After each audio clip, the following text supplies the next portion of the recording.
اور ہم سمجھتے ہیں کہ یہ تمام جماعتیں اسی بات پر اتفاق رکھتی ہیں کہ ملک میں آئین کی بالادستی ہونی چاہیے، عدل و انصاف کی آزادی ہونی چاہیے، فیڈریشن کی مضبوطی کے لیے صوبوں کے حق ملکیت کو تسلیم کیا جانا چاہیے، لاپتہ افراد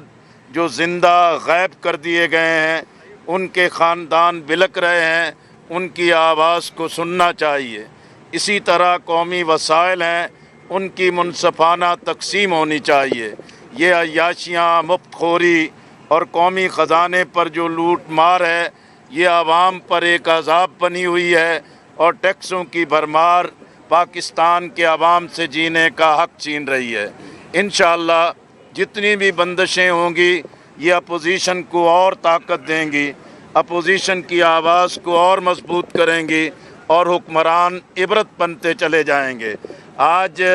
کوئٹہ سے جو ایک کارواں بلوچستان کے حقوق کے لیے نکلا، ڈیرہ غازی خان میں گرفتاریاں کی گئیں،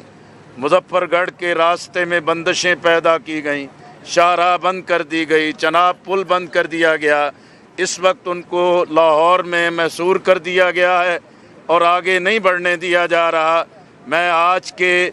اس حکومتی اقدام کی بھی مذمت کرتا ہوں اور بلوچستان کے عوام جو اپنے حقوق کے لیے ایک لانگ مارچ کی صورت میں لاہور میں محصور ہیں، حکومت سے کہتے ہیں انہیں اسلام آباد آنے دیں